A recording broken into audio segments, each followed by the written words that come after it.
Hello, everybody, and welcome to this Hangout on Air with GHFP II, the Global Health Fellows Program 2. My name is Sylvie Rousseau, and I will be moderating today our discussion.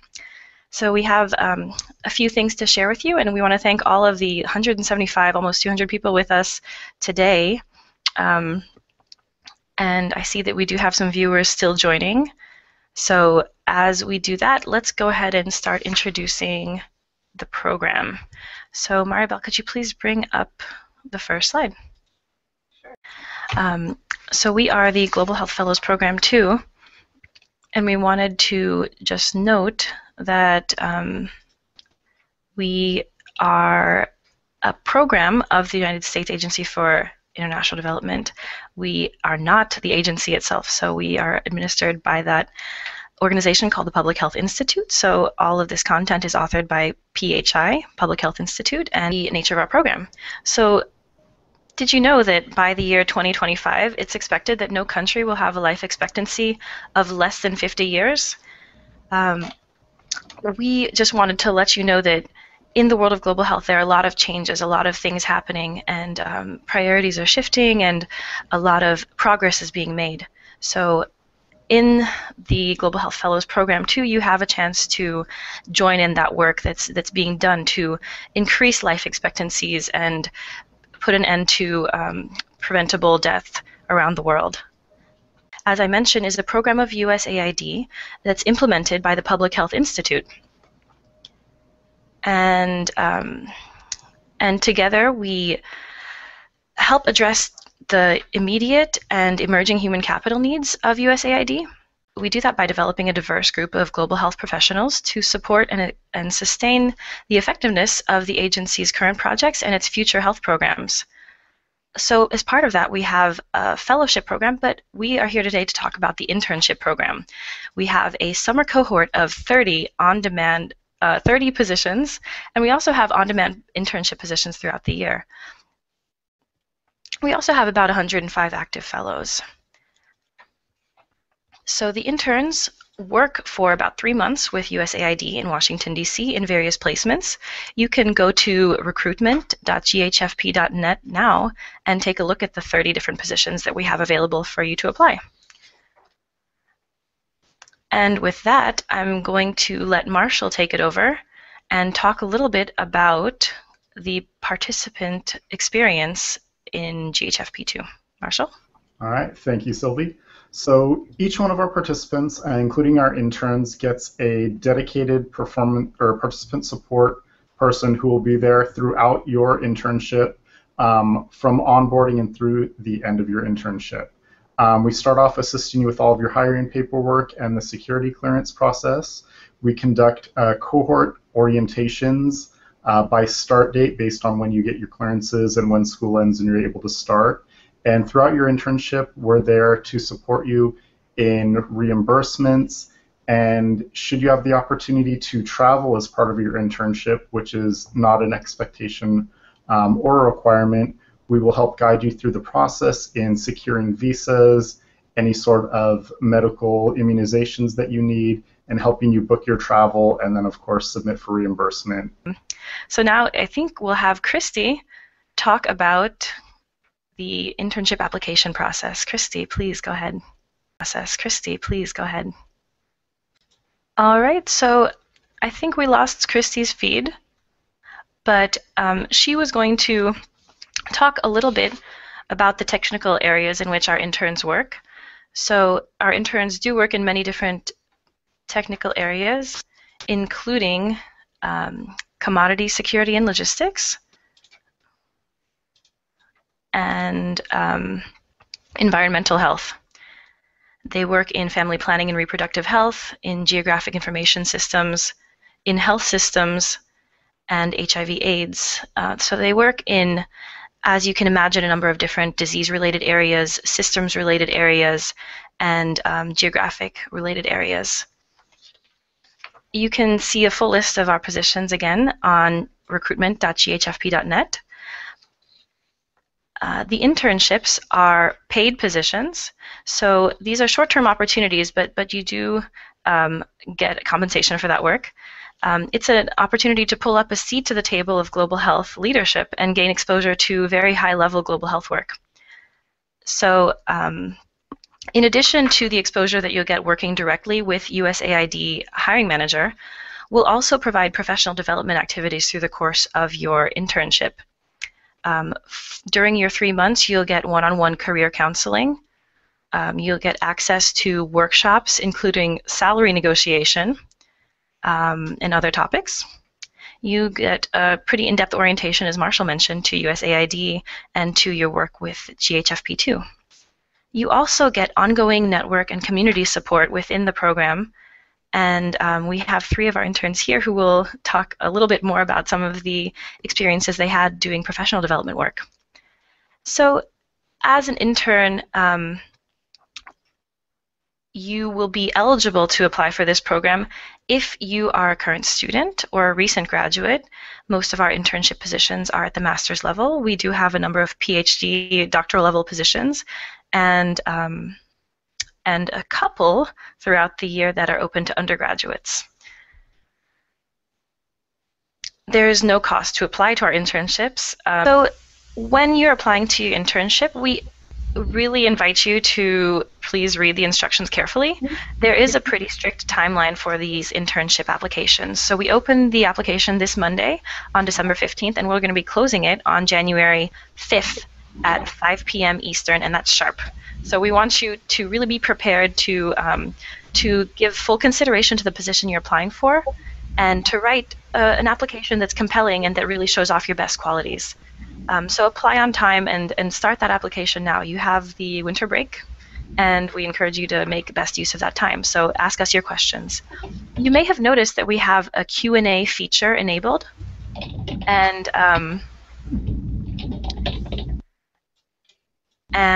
we invite you to send us questions as we move through this presentation. I don't see any questions now, but please do use the Q&A to send in your questions for me and for all the panelists. So I was talking about the timeline, so please do submit your applications before the January 5th deadline.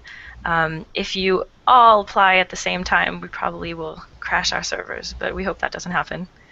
We'll be onboarding by June. So the application is in January, and there is a lot of security clearance that has to happen between that time and when you begin working in June. And this year, we're inviting you to apply to one position and to list your second and third choices. Please do read the scopes of work carefully and make a careful decision about which internship you'd like to apply for. The eligibility for the internship will be specific to that position. So you're not applying to an entire program, you're applying to one particular position, almost like a traditional job. So you'll want to read the qualifications very carefully and see if it is at the master's level, the doctoral level, or the bachelor's level. I see a question here that's asking if letters of recommendation are required for the application. That's a great question. And keep those questions coming. We don't require letters of recommendation, but we do ask for contact information for recommenders. So we'll contact those people further along in the application process. To be eligible, you have to be a current student or a recent graduate, up to 12 months from a master's degree and up to 24 months from a bachelor's degree. So keep that in mind. If you've graduated recently, you are still eligible for an internship. Another very important requirement is U.S. citizenship or U.S. permanent residency. So you must have a green card or carry a U.S. passport to apply for an internship. Thanks for the question, Samantha. All right, Christy, I see you over there. Do you want to talk a bit about your third slide here, the internship application process?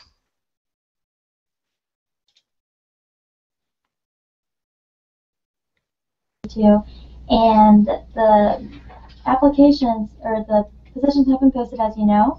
The process will be that interns definitely need to read their instructions carefully and apply. They only can apply to one position.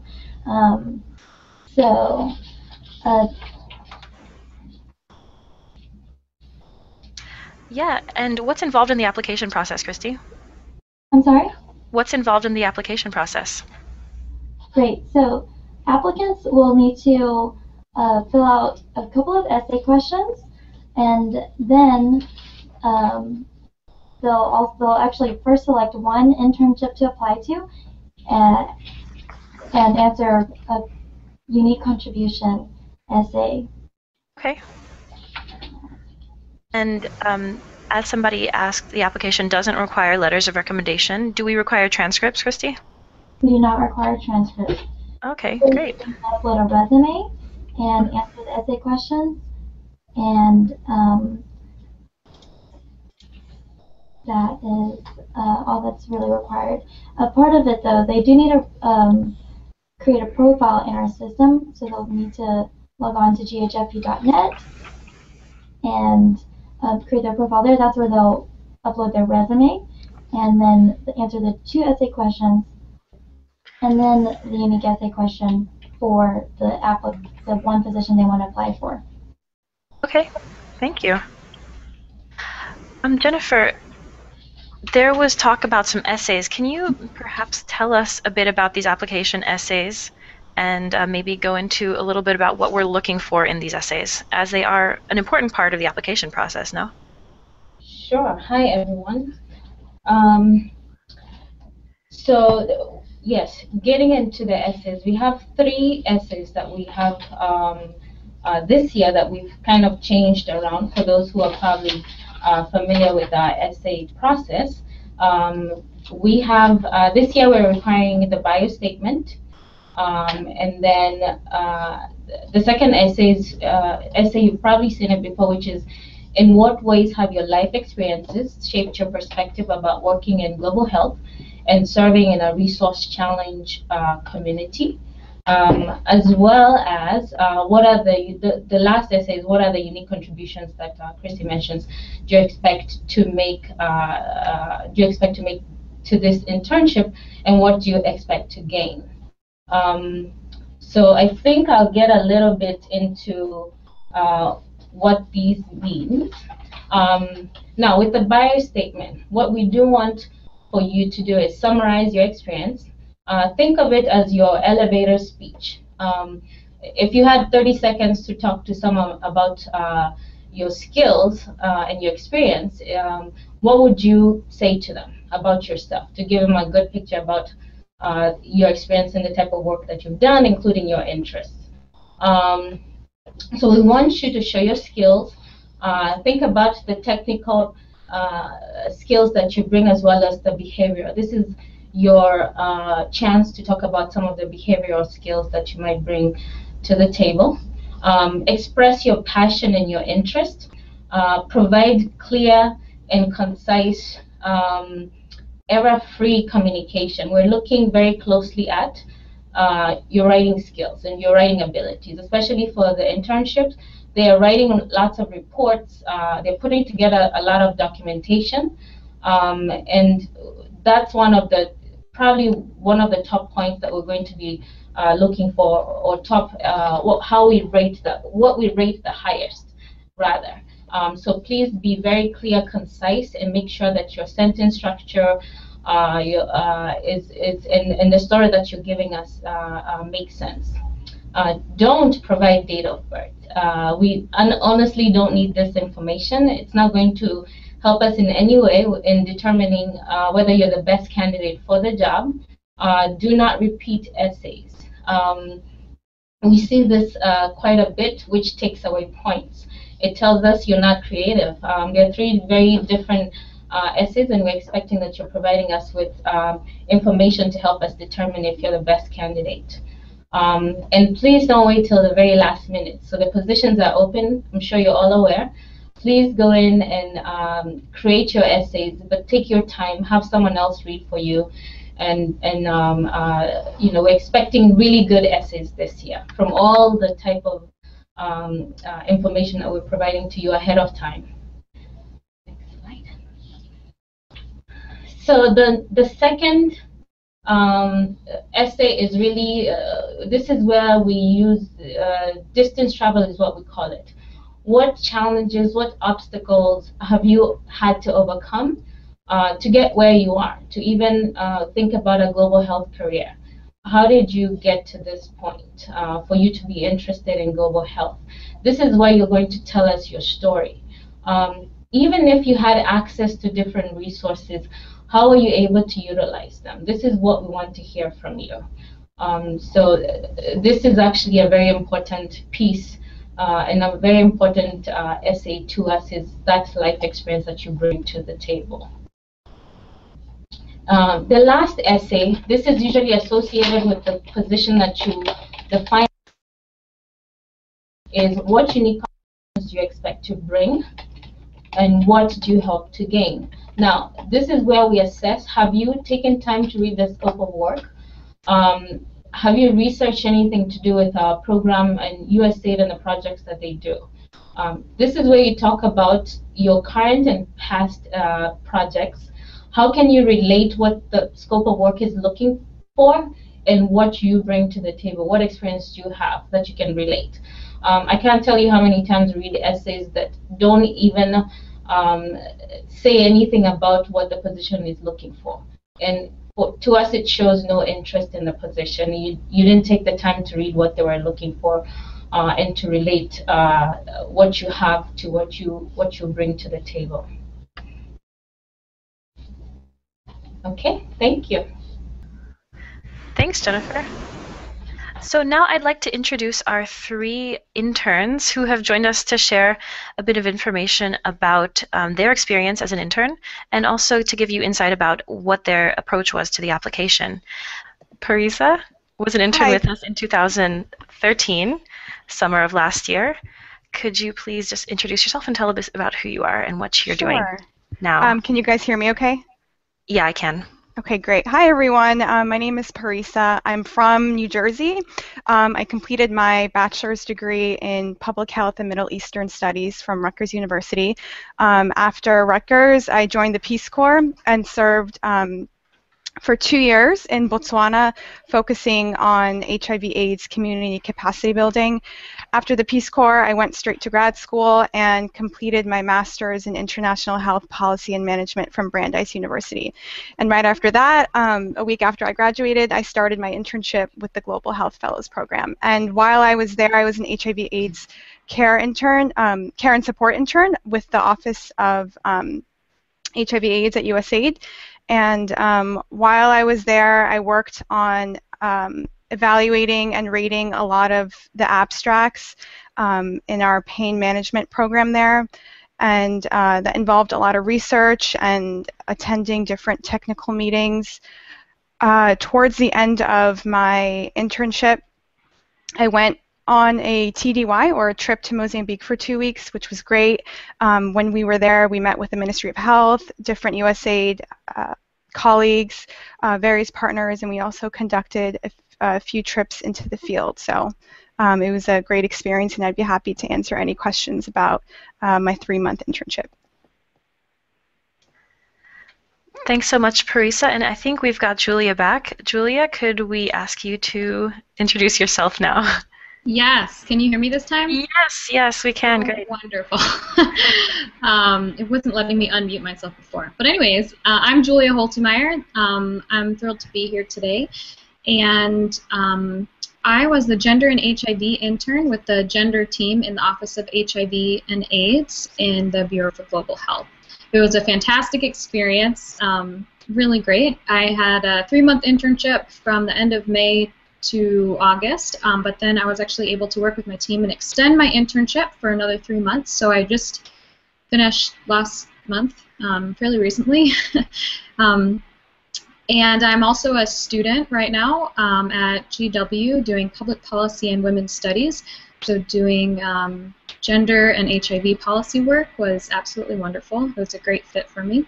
And before graduate school, I was working, and a couple years before that, I was also in the Peace Corps. I served for 2 years in Tanzania in East Africa.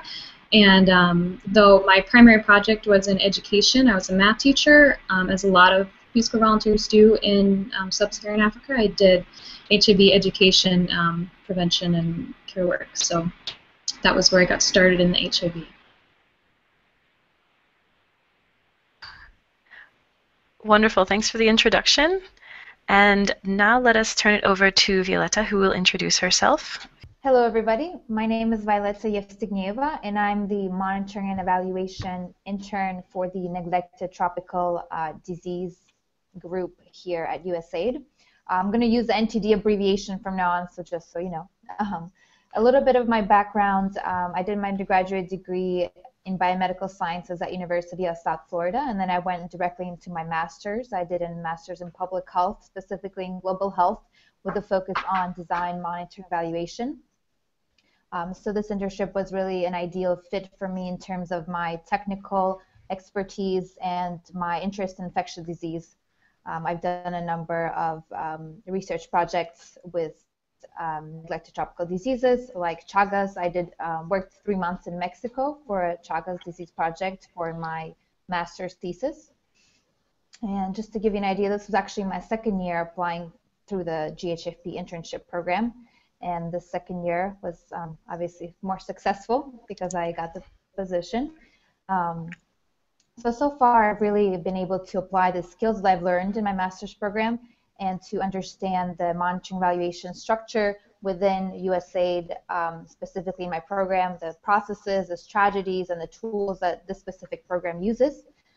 Some of the main tasks that I have worked on have been doing secondary data analysis, doing program evaluation, looking at different disease-specific indicators and trends, as well as reviewing and modifying specific indicators. I've been able to contribute to the work planning process for 25 countries that my program works in, as well as produce country profiles, disease-specific country profiles, fact sheets, and contribute to different presentations. In addition, I've had the opportunity to work with different leading experts in my technical field through different meetings, as well as other experts. I've collaborated with a number of partners that USAID works with, such as NGOs here in DC, as well as internationally with the World Health Organization and even pharmaceutical companies. So it's been a great experience in terms of improving my skills in collaboration and communication. A little bit about the work environment. It's been really great.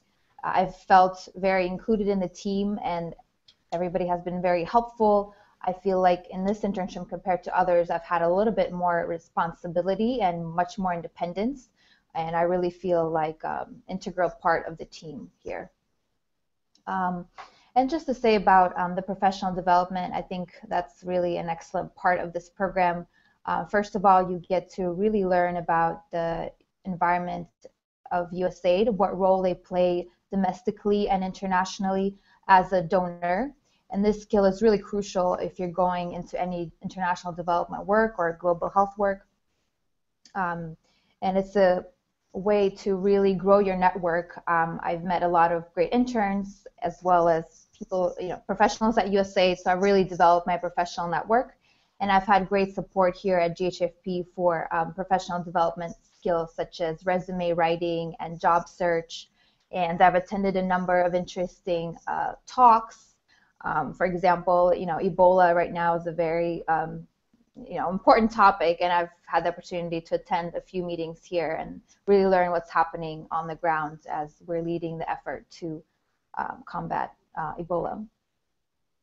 And I think that's about it for now, and I'm happy to answer any of your questions about the application process and my experience in general. Thank you. Thanks so much, Violeta. That was a great introduction. And we do have a number of questions here already. I think most of these are currently directed toward the process. So we did have some slides that unfortunately didn't work that did illustrate some of this a bit more thoroughly. But in lieu of that, we'll just direct a few questions to Christy and Jennifer, who are part of our recruitment team. Jennifer's actually our lead for recruitment. Jennifer. Yeah.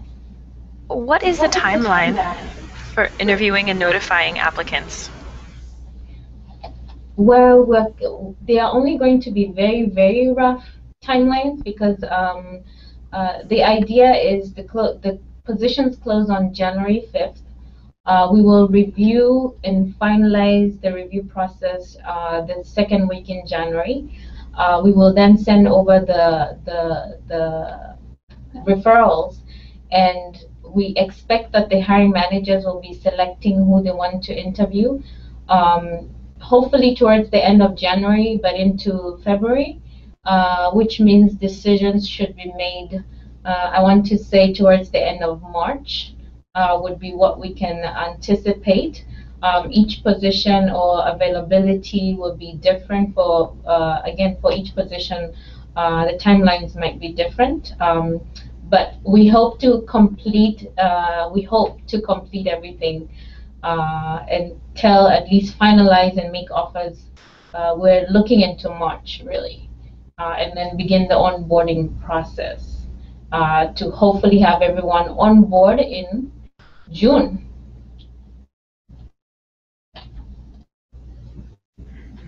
Okay, great. Thank you. That question came from Anna B.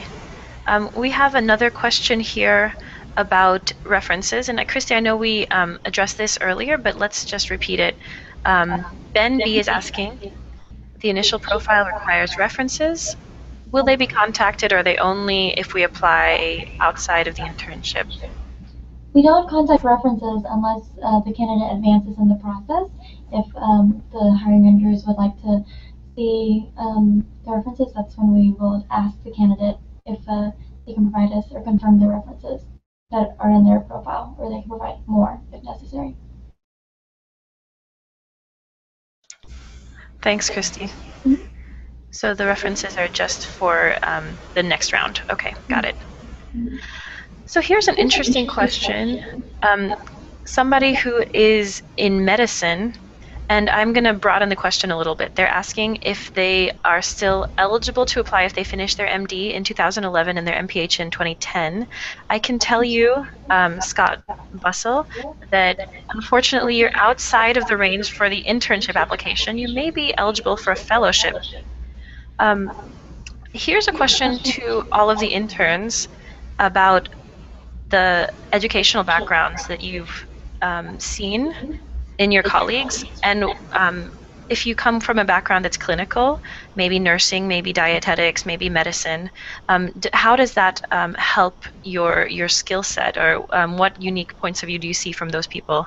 And if any of the interns can feel free to take that question. I can answer that question, Sylvie.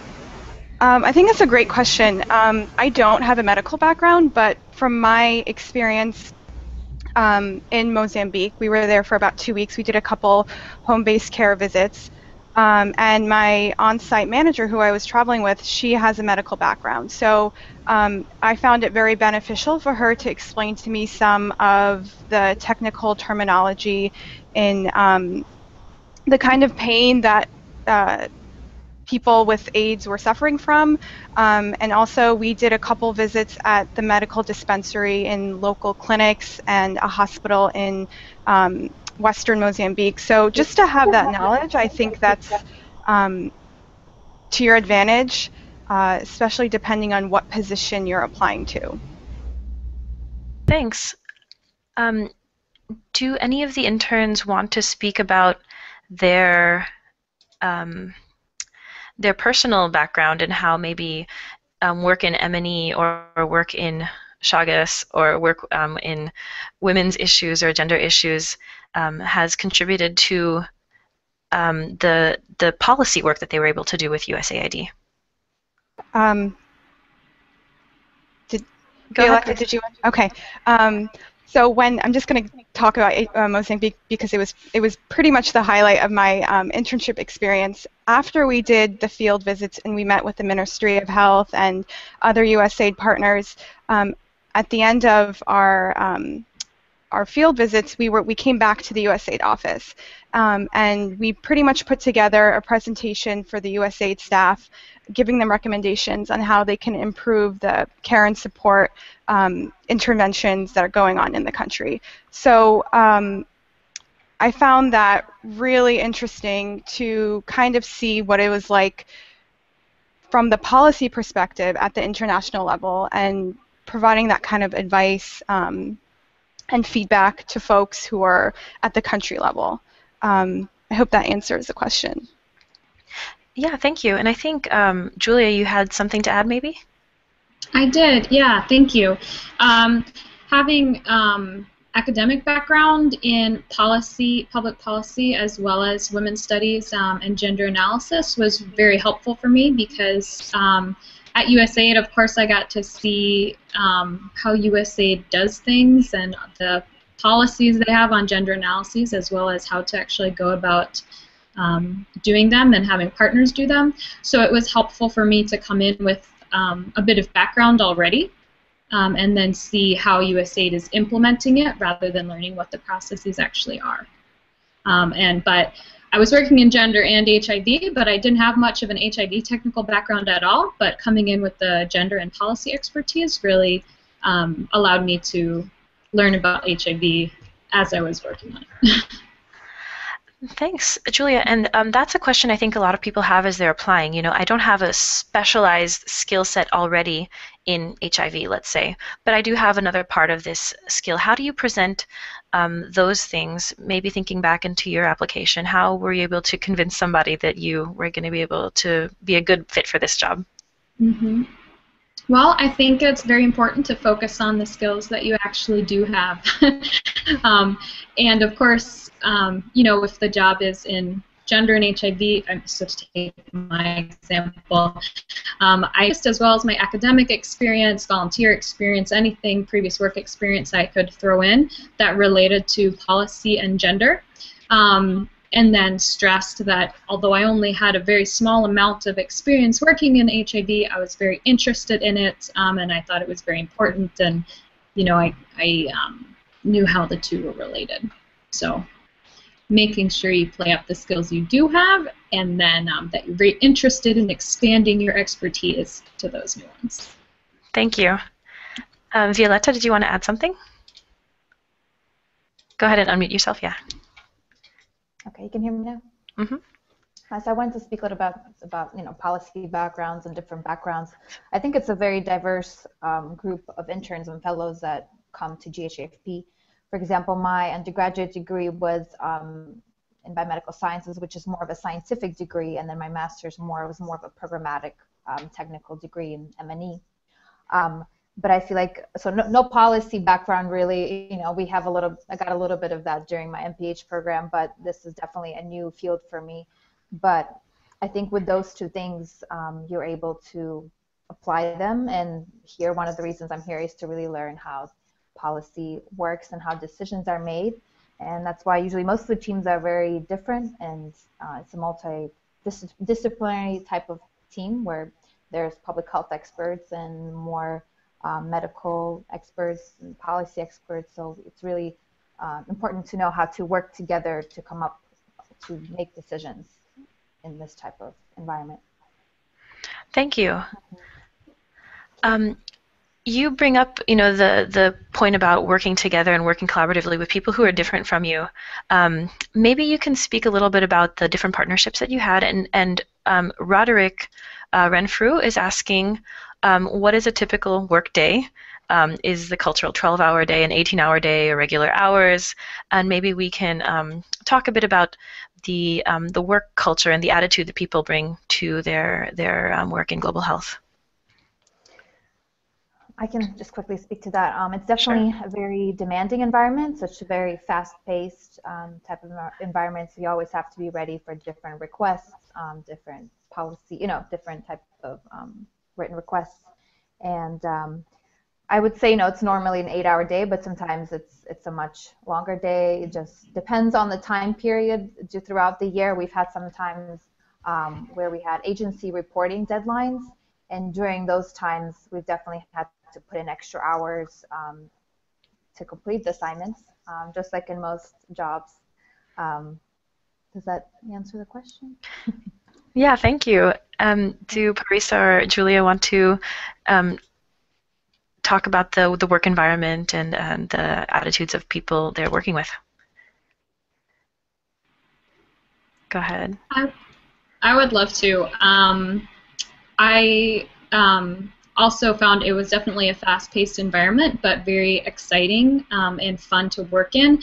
And really, I found that I've had a couple of different jobs and experiences, and I really found that at USAID and PHI, GHFP in general as well, that staff are extremely passionate and dedicated about their work. So no matter how many hours people are working or how many projects they're working on, whether it's crazy or a bit more low-key, people are so excited, and again, just passionate and dedicated are really the words that come to mind. So that makes it a wonderful place to work. Whether you're working 12 or 18 hours. Yeah. But yeah, thank you. Parisa, anything to add? Not really. Oh, go ahead. I just wanted to emphasize that I really feel like this internship opportunity is also about career development, and like Sylvie, you mentioned in your presentation earlier on, the Global Health Fellows program really does emphasize on networking and attending different sessions at USAID. So I feel like it's more than just about getting your work done. A lot of it is about personal and professional growth. Thank you, Parisa. We have a question here from Joseph Coyle. And Joseph is asking about what former fellows, and I'm guessing he's also interested in what interns are now doing professionally. How he was wondering how likely is it for people to be hired full-time by USAID following the fellowship. And I think, Marshall, you've worked with a lot of fellows. Maybe you can talk a little bit about what fellows go on to do after their work, and then other panelists can jump in and talk about their own experiences. Absolutely. So as far as our fellows, they kind of go on to a wide variety of things. We do have some fellows that do stay on with USAID under another hiring mechanism, sometimes as a direct hire, sometimes kind of foreign service limited. There are a bunch of different hiring mechanisms that USAID uses. Interns really depends on where they are kind of in their career paths. A lot of them go back to school and then go on to something else. We have had a few interns that have gone on to become fellows, which is always exciting for us. And then a lot of them also just kind of get a taste for what USAID does and how USAID works. And this is kind of true for both our interns and our fellows, where that's valuable to lots of different NGOs. Just kind of to have someone who's seen the inside of USAID, what things look like, how things work, and those contacts and some of that field experience. So really quite a wide range of what people go on to do after their internship or fellowship. Thanks, Marshall. And I think this other question from Suni Wenson is in the same vein. How has the internship impacted your career, and how have you developed professionally? So maybe one or more of the interns can tackle that one.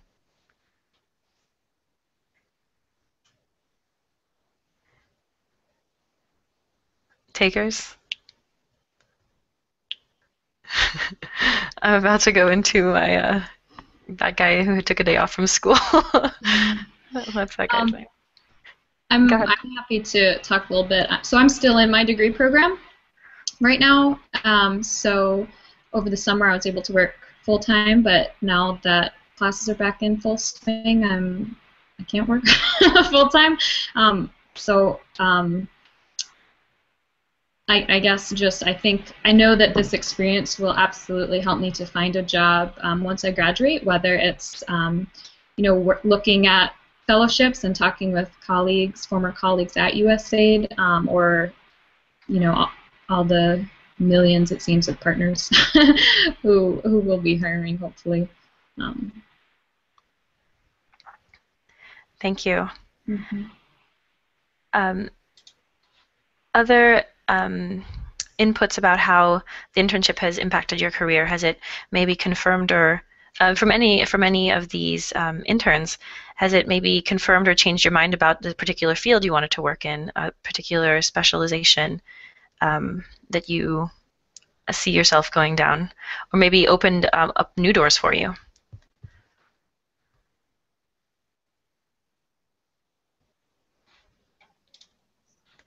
Hello, can you hear me? Go ahead, yes.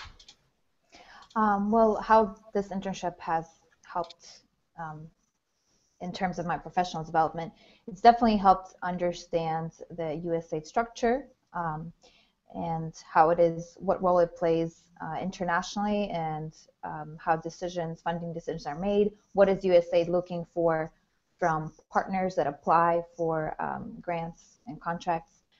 So I'm actually in the process of applying for positions right now. I will be done with my internship in about 2 months. And most of the job descriptions, which I'm reviewing currently, they look for somebody with USAID experience, somebody who understands how it works and the structure. And most of the professionals who I've talked to for my former work experiences and now say that this experience, the USAID experience, will be very beneficial for me in terms of next steps. Mm-hmm. Thank you so much, Violeta. I do have 2 questions here that are similar. They're related. They're about eligibility. One is from David Colon Cabrera, who is asking if a PhD candidate is precluded by position descriptions that ask for master's or bachelor's degree candidates. Jennifer and Christy, could you please answer that one?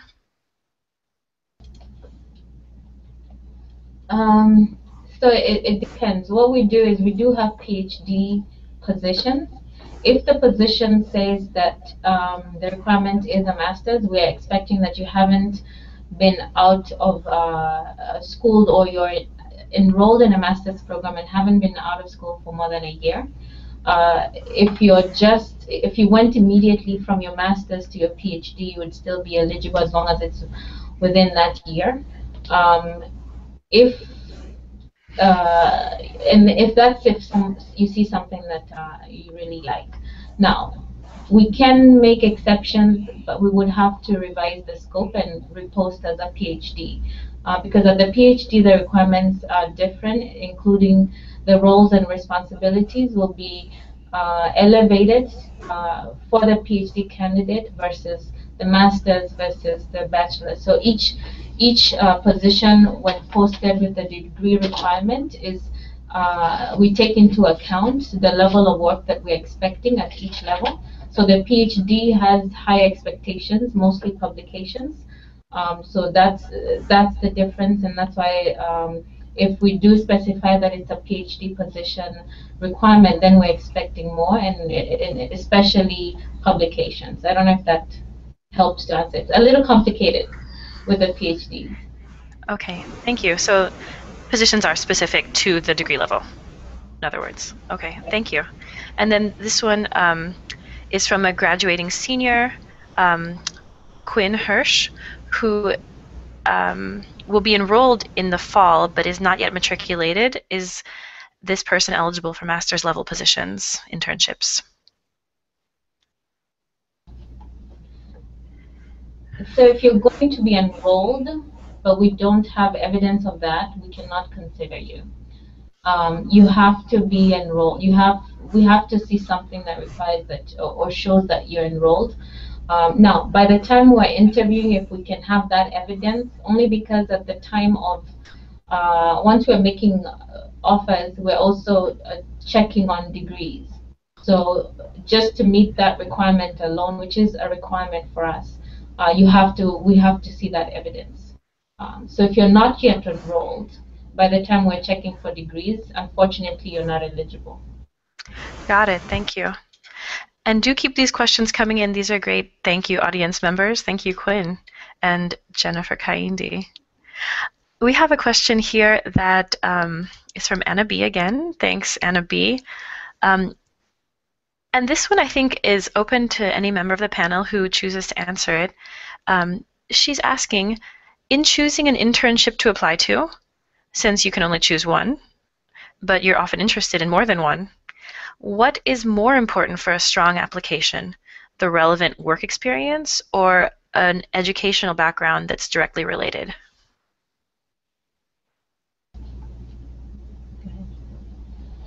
I would say that the educational background that's more related and demonstrated interest in that area would be weighted a little more than the experience. Although the experience and demonstrated experience definitely helps, and having both obviously would help any applicant, having the demonstrated interest and the demonstrated experience. So they both go hand in hand, but having that interest and showing the need for that opportunity, that's something that they would really benefit from, is something we totally look for. How can applicants use the essays to talk about these experiences that don't necessarily relate to their education? In the second essay, it's a life experience essay, or it asks a question of how they've come to global health. That's where they can demonstrate their interests and experiences in that essay. Tell us a little bit about that. Thank you. And one other thing, they can actually, although they can only submit one application or to one position, they do have the ability to choose a second or third choice, although they wouldn't be able to submit applications to those positions. They would just show the interest in their second and third choice. Thank you, Christy.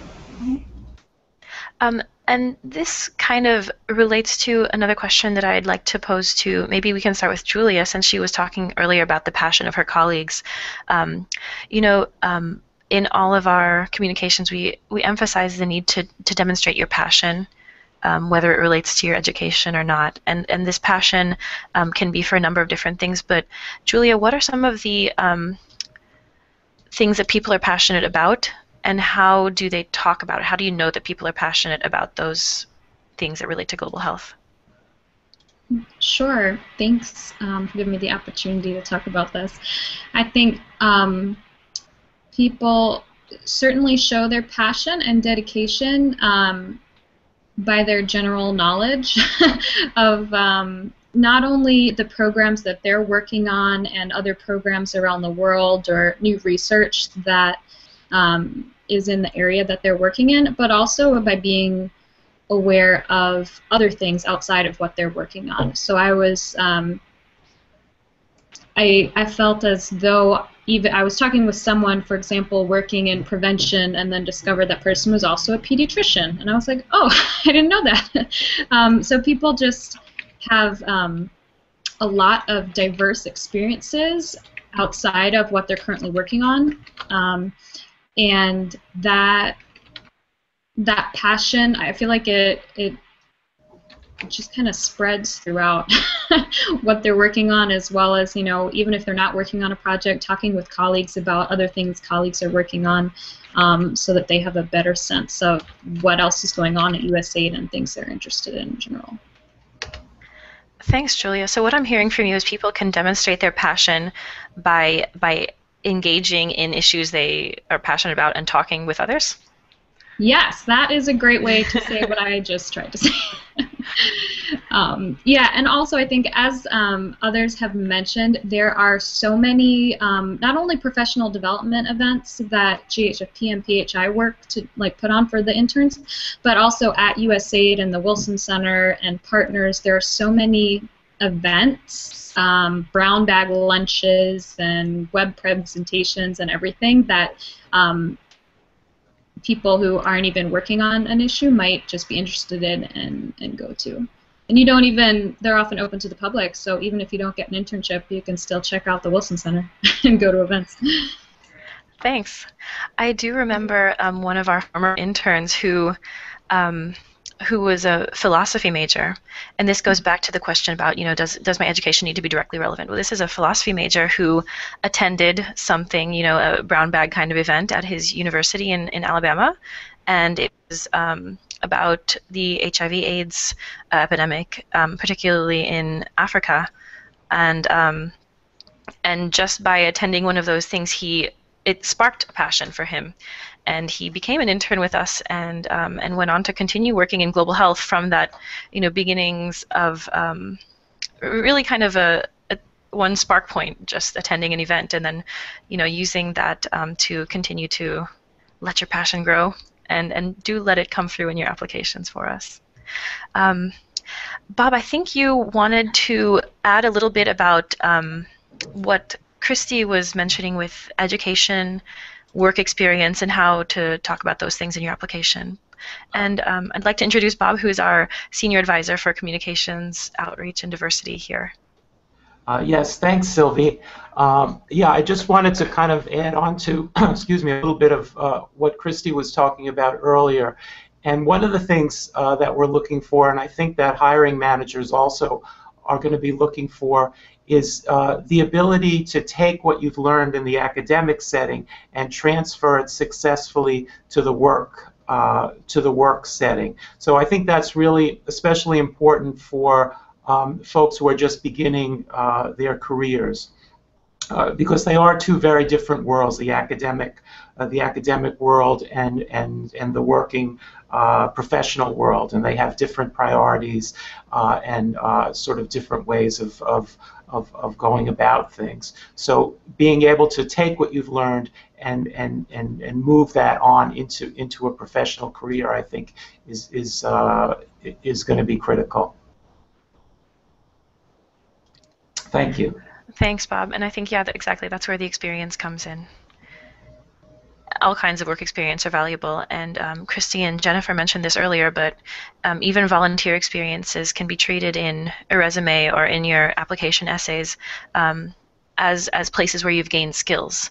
So you want to describe, you know, the kind of work that you did, but also describe what skills you worked on while you were there, and think about those in terms of technical skills like monitoring and evaluation, or also, for lack of a better term, soft skills like teamwork, project leadership, those kind of things. So it looks like we have about 2 minutes left in our Hangout here, and we do appreciate all these questions coming in from the audience.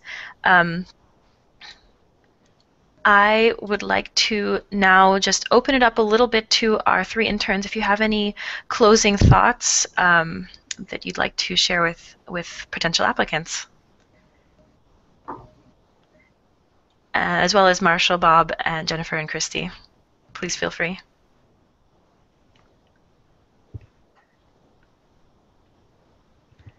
I'll offer mine. I encourage everybody to definitely consider carefully which application, which position you're applying for. You do have a lot of choices, but think about what skills you have and how those can be directly shown to relate to that position, and you'll make a strong case for yourself. Julia, go ahead. Yeah, I think that's a great point. That was what I was thinking as well. I also did want to say that if you know, if there's a position that you're really excited about and you're not sure that you have the experience, if that's the one you're excited about, I mean, personally, I would say go for it, because that's what you're excited about and passionate for. But also remember that you want to be happy in your job, so don't apply to something just because you think you should. Thank you. And, you know, we are wrapping up, but we invite you to join us on social media. You can follow us at GHFP Roman numeral 2. And you can email ghfprecruitment@ghfp.net with further questions. We do have informational interviews where you can sit down with one of the staff members that you see here on the screen and get consultations for your resume, answer or ask any other questions you have about a particular position. And if nobody has any other thoughts, oh, I think and Jennifer and Christy, you wanted to say something, please. Yes, we urge you to apply as soon as possible. Don't wait till the very last minute. Please apply as soon as possible. Please don't wait till the last minute. Everyone waits till 5 p.m. Well, 4:55, and that's not going to work well. So please apply before 4:55, January 5th. Please. And this is Eastern time, 5 p.m. Eastern.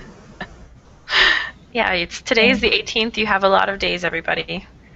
Thank you so much to all of our panelists, to Julia, Parisa, and Violetta, our interns who joined us and shared their wonderful experiences. Thank you to our staff, Maribel, who is we're helping with tech, Bob Leone, our lead for communications, Marshall, who supports participants in all aspects, Jennifer and Christy, who recruit all of our wonderful participants, and to Angelina, our communications director.